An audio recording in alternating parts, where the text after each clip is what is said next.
Olá! Estamos de volta para mais um PodSec 1921, o podcast do time do povo mineiro.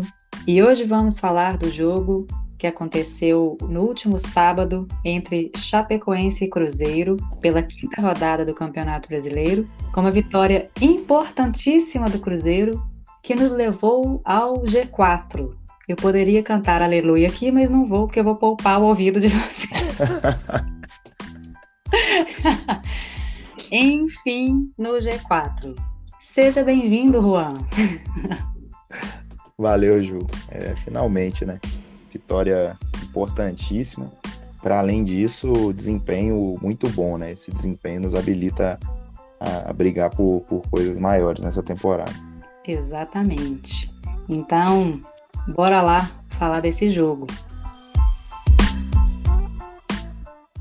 Então, o Cruzeiro, ele repetiu aquele esquema com 3 zagueiros que fez lá contra o Londrina.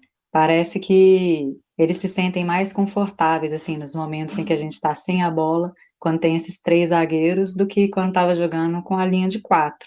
E nós jogamos da forma que estamos habituados, né? Empurramos a Chapecoense para o campo dela, e acredito que esse tenha sido o jogo em que a gente menos deixou o adversário jogar. A Chapecoense, ela não conseguia sair de forma alguma da marcação imposta pelo Cruzeiro.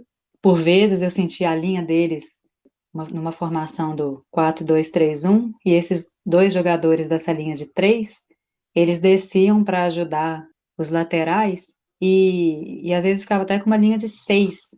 Colocavam muitos jogadores atrás da linha da bola, só que às vezes esses jogadores, eles queriam saltar, e saltar não é no sentido de pular, né, só para explicar para os nossos ouvintes, nessas linhas imaginárias que a gente coloca, sair dessa última linha e tentar antecipar, ou de encontro ao jogador do Cruzeiro para tentar marcá-lo, e aí, nesse sentido, abrir espaço nas costas deles, porque os laterais estavam mais dentro da área.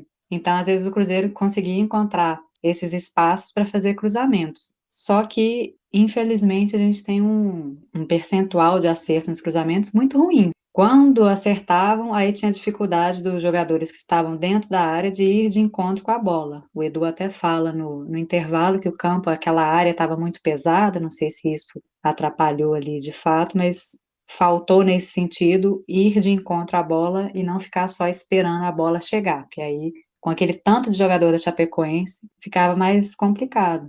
E aí eu gostei, assim, que o Cruzeiro conseguiu anular os contra-ataques da Chapecoense, só que também estava com dificuldade de chegar com chances claras. Tanto que com 19 minutos do primeiro tempo não tinha nenhuma finalização no jogo de nenhuma das equipes. Só que eu também gostei que o Cruzeiro estava tentando, quando a Chapecoense conseguia sair ou subir, o Cruzeiro tentava variar o corredor de forma muito rápida para sair da pressão e tentar achar jogadores com mais espaço. E também tentávamos, por meio dos nossos passes de ruptura, que já fazem parte do modelo de jogo da nossa equipe, achar esse espaço pelo meio, e às vezes também conseguíamos encontrar, e só que aí na hora do chute de fora da área, o chute era muito ruim. Inclusive, esse foi um ponto que no primeiro tempo eu também senti falta, que nós já falamos em outros jogos, de às vezes o time querer chegar tocando a bola até dentro do gol, e ao invés de tentar finalizar, se abre o espaço ali na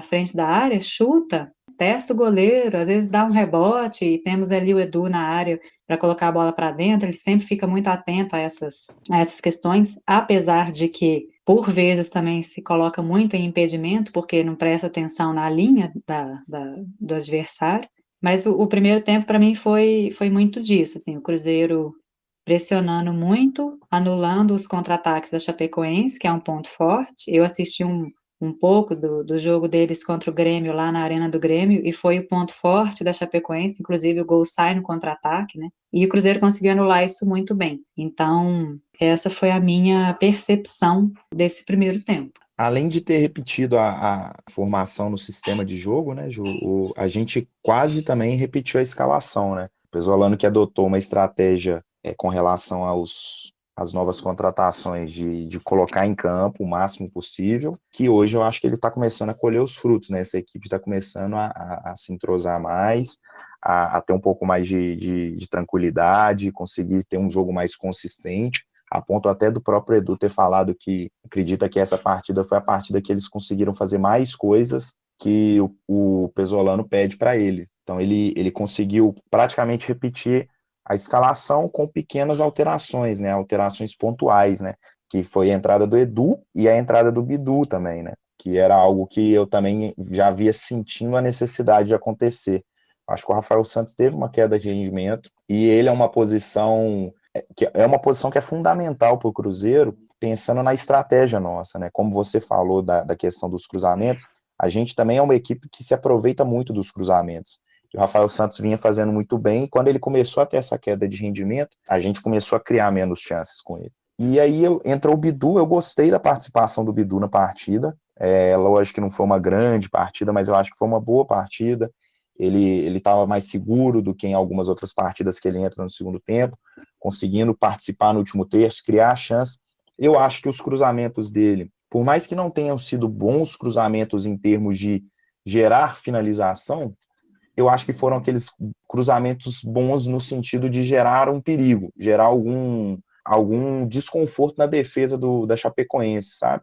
E esses Sim. cruzamentos ajudam a gente a ficar empurrando o adversário, a deixar os caras nervosos, a mexer nesse fator psicológico do jogo ali.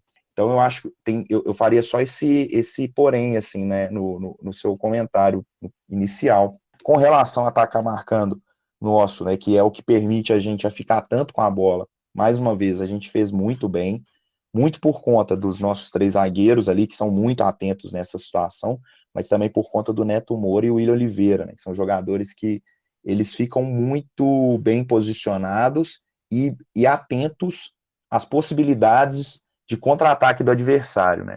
Hoje, para um time contra-atacar o Cruzeiro, é necessário que eles consigam sair ou muito rápido, numa velocidade muito rápida, ou então que tenha de 1 a 2 erros ali de jogadores do Cruzeiro, para que aí sim eles consigam acionar um passe nas costas da nossa defesa e aí a gente tem que correr para trás e poder sofrer um pouquinho com isso. Um ponto que eu quero chamar a atenção, que eu achei interessante, é que a nossa saída agora, ao invés de ser apenas com o William Oliveira na frente da defesa ali, ele tem feito uma saída com o Neto Moura e o William Oliveira lado a lado. Eu acho que isso vai ser positivo para a gente, porque primeiro que habilita o William Oliveira jogar um pouco mais adiantado em alguns momentos, porque o Neto Moura às vezes alterna com ele, baixa um pouco para receber, e aí habilita o William Oliveira a ter aquele bom passe que ele tem mais à frente para criar alguma situação, um passe de finalização. E segundo, porque aquele problema que a gente tinha quando os adversários vinham e marcavam o William Oliveira muito, fechavam muito ele e dificultava a nossa saída,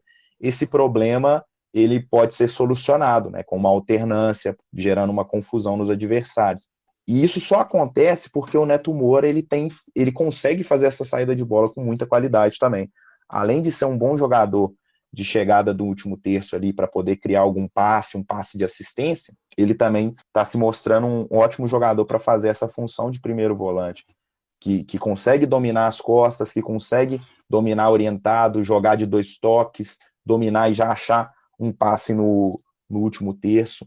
Foi um jogador que foi um dos destaques da partida, na minha opinião. Assim. Uhum. E aí, para ilustrar, eu vou trazer aqui alguns dados que a gente pegou no iScout, mas, por exemplo, ele foi o jogador que teve a maior precisão de passes para o último terço do campo. Foi 100%, e não foi um número baixo, foram 9 passes, né? 9 passes e 9 acertos para o último terço, habilita muito o nosso jogo. Então, eu acho que ele fez uma ótima partida e a gente vai ganhar muito com os dois lado a lado. Ô Juan, isso vai muito também do trabalho do treinador, né? Esses passes para o último terço do Neto Moura, você pode ver que são esses passes acelerados que o Pessolano pede o tempo inteiro. Então, apesar de ser um jogador que acabou de chegar, né, já está com essa ideia entranhada, né? Sempre, sempre. Eu sempre acredito que o treinador, ele, a partir do trabalho dele, da qualidade do treino, ele vai qualificar a individualidade dos jogadores. E no final, o coletivo vai exponenciar a qualidade individual. Os jogadores, eles têm as qualidades deles, mas sem uma qualidade de treino, de orientações, ele não conseguiria performar em alta. Além disso, eu acho que o nosso trio de defesa, ele está sendo muito consistente, tanto com bola quanto sem bola. A gente sabe que os nossos zagueiros, eles têm um papel na construção fundamental. Pegando aqui alguns dados das ações e êxito do nosso trio, a gente tem o Zé Ivaldo com um pouquinho menos, 61% de êxito nas ações, o Lucas Oliveira e o Eduardo Brock com 82%. Mas, assim, um dos pontos que eu acho que esse esquema tem nos habilitado ele nos permite jogar com os jogadores que, estatisticamente, são jogadores que mais fizeram a diferença para o Cruzeiro desde o começo do ano. Para mim é Edu, o William Oliveira e o Brock, por conta da qualidade do passe dele, no sentido de precisão, e pelos duelos ganhos, pelas bolas que ele recupera, pelas bolas que ele intercepta. Ele, dos três zagueiros, é o que liderou disparado, né? O Zé Ivaldo tem 43% de duelos ganhos nessa partida, o Lucas Oliveira tem 40% e o Brock tem 69%. Além de ser o que mais teve duelos ganhos em percentual, ele também é o que mais teve em números brutos. Então não é porque ele tentou menos duelo, ele foi o que mais tentou duelos e o que mais ganhou. Aí fora que eu acho que é um trio que se completa, né, Juan? Porque o Zé Ivaldo, ele tem um passe longo muito bom. E o Brock por baixo também, aí eu não sei a comparação entre o Oliveira e o Brock, mas enfim, né? O Brock vai mais por baixo, o Zé Ivaldo entrou muito bem nesse sentido de nos dar esse passe longo, tanto na paralela quanto em diagonal, ele faz muito bem. Sim, e defensivamente também se completam, né? A gente sabe que o Uhum. Brock ele tem uma deficiência muito clara na recuperação, ele não é um zagueiro rápido, é um zagueiro lento. E isso, com relação ao que pede o futebol hoje, é uma deficiência muito grave, né? Mas aí a gente tendo o Oliveira mais centralizado, mais próximo do Brock, ele pode ser esse cara para fazer a recuperação e permitir que a gente jogue com um pouco mais de segurança. E além disso, o Zé Ivaldo também, ele se mostra ele tem uma característica que eu acho muito boa, assim, o 1-1 defensivo dele é muito bom, e aí compensam, no final os três, eles compensam as deficiências que cada um tem ali, né, uma bola aérea que o Zé Ivaldo não tem legal, o Brock compensa ali com a bola aérea dele, o Oliveira compensa na recuperação que o Brock não tem, enfim. Aí, finalizando as minhas impressões, assim, do primeiro tempo e um pouco do geral também, né, que algumas coisas continuaram no segundo tempo. Eu acho que assim, o Jajá, ele fez uma partida boa de novo, consistente, tem sido um jogador que tem nos mostrado ter um 1-1 ofensivo legal, mas é claro que ainda precisa evoluir, precisa melhorar. E aí, quando o time, quando a gente está numa situação de enfrentando um adversário que está muito lá atrás, ele ainda mostra que não consegue ser esse cara que vai quebrar as linhas. A gente ainda precisa fazer que coletivamente habilite ele a chegar numa situação de 1-1. Mas quando ele está na situação que é ele e o cara, ele já se mostra muito produtivo para a nossa equipe, sabe? Eu acho que o Edu e o Luvanor, eles já começaram a se associar mais, então eu já vi alguns momentos que, por mais que não geraram finalização no primeiro tempo, geraram algum certo perigo ou um risco maior, que foi passes por dentro, tentativas de tabelinha para achar um passe para um jogador dentro da área. Por mais que esse último passe ali o Cruzeiro errava e não gerava algumas chances, a gente já vê que está rolando essa tentativa, esse entrosamento, e eu acho que isso vai ser importante para o decorrer da temporada e até no próprio jogo, como a gente vai ver a partir do segundo tempo. Pois é, aí no segundo tempo, a Chapecoense ela faz duas alterações e eu acho que o Gilson Kleiner ele tentou colocar um time um pouco mais ofensivo, assim, para tentar sair dessa pressão do Cruzeiro. Só que nesse sentido, aí deu mais espaço para a gente. E aí era tudo o que a gente precisava, né? Eu não via mais a Chapecoense com uma marcação tão compacta quanto estava no primeiro tempo, e nem aqueles dois jogadores que eu falei, do 4-2-3-1 voltando para ajudar. Então a gente já tinha ali um contra um com mais espaço, conseguia jogar de forma mais fluida ali entre linhas, e aí os passes começaram a entrar. Acho que o Cruzeiro conseguiu aproveitar bem, criou muitas chances, claro, perdeu um caminhão de gols, continuou, né, jogando da mesma forma que estava no primeiro tempo, muito bem, não deixando a Chapecoense sair, mesmo com essa tentativa deles, dessa estratégia, não funcionou. Acho que o Cruzeiro foi dominante o jogo inteiro, e esse passe acelerado entre linhas, ele foi para mim a chave da nossa vitória, da construção da nossa vitória. Esse passe é algo que já está dentro do nosso modelo, né? Algo que a gente conseguiu ver desde do Campeonato Mineiro, que a gente já tem essa intenção, né? Quando uma equipe tenta se abrir contra o Cruzeiro, os jogadores já estão muito bem orientados e treinados para conseguir fazer esses passes acelerados verticalmente, né? Na direção do gol. Então aí a bola já entra no Neto Moura, no William Oliveira, os dois já procuram jogadores mais avançados, e aí o Cruzeiro sai da primeira fase de construção para o último terço do campo muito rápido. Não dá tempo da defesa se posicionar, está desequilibrado, e aí começa a criar situações mais claras de gol, né? Ô, Juan, eu acho o mais legal, assim, que esse passe acelerado verticalmente, ele vem de todos os lados, seja da nossa linha de zagueiros, do nosso meio de campo ou dos nossos pontas, já é algo enraizado nessa Sim, equipe. Aí sim. eu sentia muita falta disso. E assim, variamos muito também as formas de finalizar, né? Então é um outro ponto positivo dessa partida. E a Chapecoense ganhou do Grêmio numa situação de jogo, estatisticamente, em termos de posse de bola e de finalização, parecida com o que ela ficou nesse jogo. Então, é um tipo de jogo também da Chapecoense que ela sente confortável de jogar. Quando ela joga tendo que marcar e contra-atacar, não é um jogo que ela fica 100% desconfortável. Mas isso só reforça o quanto que a gente foi bem nessa partida e valoriza também a nossa forma de jogar. E o outro ponto é que contra o Vasco em casa, foi um jogo onde a Chapecoense teve o domínio das ações. O Vasco não conseguiu impor o domínio das ações como nós impusemos na Chapecoense, e também mostra que assim a intenção da Chapecoense, hora nenhuma, foi jogar em casa numa retranca. Eles tiveram que respeitar muito um adversário que está muito forte, pessoal. Eu acho que assim, eu vejo alguns amigos, alguns cruzeirenses, até com receio de falar, pô, esse joguinho fora de casa, às vezes um empatezinho é bom, e eu acho que essa vitória, da forma como foi, nos habilita a ter tranquilidade para falar, o Cruzeiro vai brigar pelo título. Ju, para ilustrar um pouquinho o que a gente falou, o Cruzeiro lidera 3 estatísticas que eu acho que para essa forma que a gente joga são cruciais, assim, posse de bola, número de passes, e aí para não ficar a posse pela posse, a gente também lidera o número de finalizações, sabe? Termos outros objetivos, outras metas de campo, para além dos gols, né? Que obviamente são os gols que definem o jogo, é importante, eu acho, a gente ter essas outras metas também de liderança, porque liderando esses quesitos, a gente provavelmente está mais perto de fazer mais gols, de chegar nos nossos objetivos, né? A posse de bola, a gente tem uma média de 63,4% e lidera, sendo que o segundo colocado, que atualmente é o Sport, tem 55,4%.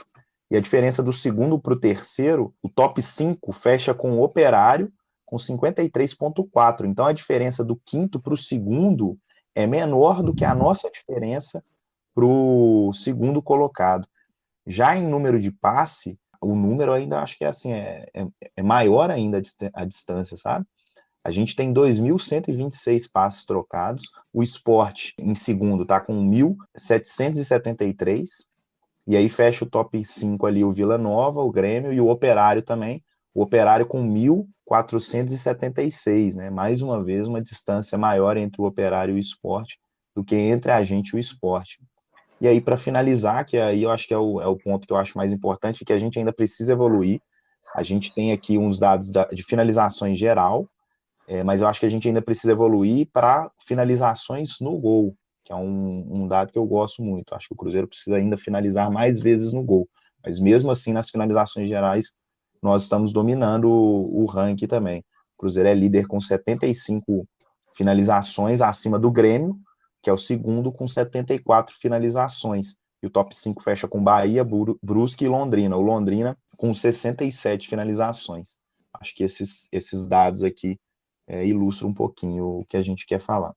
Pois é, aí lá para uns 20 minutos do segundo tempo, aí ficou um jogo meio morno, assim, né? Não acontecia muita coisa, mas aí com a entrada do Adriano e do Giovani, o time do Cruzeiro parece que deu uma encorpada, assim, eu acho que o Adriano entrou muito bem. Mesmo que tenha jogado pouco, porque ele entrou ali aos 77 minutos do segundo tempo, mas ele entrou muito bem, ele tomou conta daquele meio-campo e era só passe bom. Aí que fez a diferença. O nosso primeiro gol, ele sai depois de uma falta que nós tivemos lá no corredor esquerdo, e aí o time da Chapecoense corta de cabeça, a bola sobra na diagonal, assim, mas ainda dentro da área, e o Giovani, muito bem, faz o que a gente pede, quando tem espaço, deu um chute seco ali no canto e abriu o marcador. Aí eu acho que tirou aquela pressão de um time que estava pressionando e não estava conseguindo fazer o gol. Já E tinha aí foi, passado, já tinha passado dos 80 minutos, né, João? acho que foi com 82 minutos esse gol. Só para a gente exemplificar, né, o motivo de ter falado que o Adriano entrou tão bem, a jogada começa com ele ali no meio de campo, dá um passe lindo pro Giovani, né? O Adriano, para mim, ele é um jogador que ele está sempre buscando informação, ou seja, está sempre virando o pescoço buscando informação. Ele vê que o Giovani está fazendo essa passagem pelo corredor direito, sozinho, dá um passe lindo para ele. O Giovani já toca na bola olhando para a área, o Edu aponta para onde ele quer o passe, o Giovani dá um passe para trás, que ele podia fazer igual alguns jogadores, né? Cruza, não sabe nem para onde está mandando a bola. Então não foi um cruzamento, foi um passe, né? Ele deu o passe para trás para o Um Edu joga- fazer o segundo. um jogador que não faz isso de jeito nenhum, esse passo para trás, eu posso pedir, posso gritar, é o meu amigo Nil. Puta merda, gente, você tem que ver na pelada. Teve uma para trás aí que era tabela, ia no pé, para trás. Não adianta, não dá o passo para trás.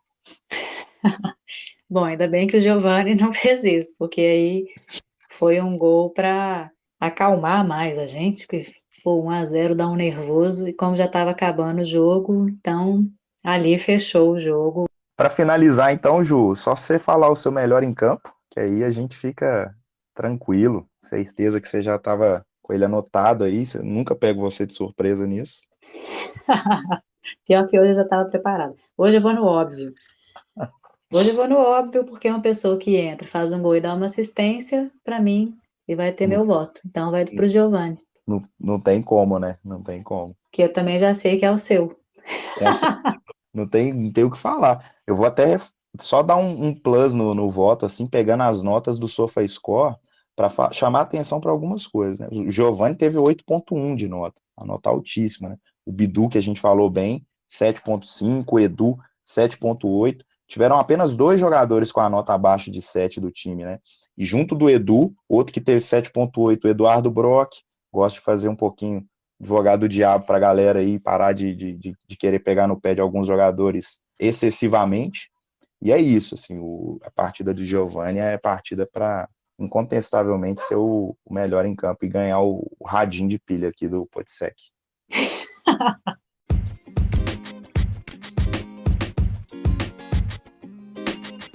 Chegamos ao fim de mais um episódio do nosso podcast. Espero que vocês tenham gostado. Nos sigam no Instagram, se inscrevam no nosso canal no YouTube, sigam a gente lá no Twitter, é @podsec1921. Só lembrando para os nossos ouvintes que o próximo jogo do Cruzeiro é contra o Grêmio, pela 6ª rodada do Campeonato Brasileiro, neste domingo. O jogo provavelmente vai ocorrer no Independência. Também queria fazer um pedido especial para o Nil, toca para trás, porque o Juan tá aqui na minha orelha falando, fazendo esse pedido. Por favor. Por favor. Por obséquio, toque para trás. Mas é isso, minha gente. Juan, muito obrigada pela parceria. Um beijo para vocês e até mais. Valeu, Ju. Até a próxima.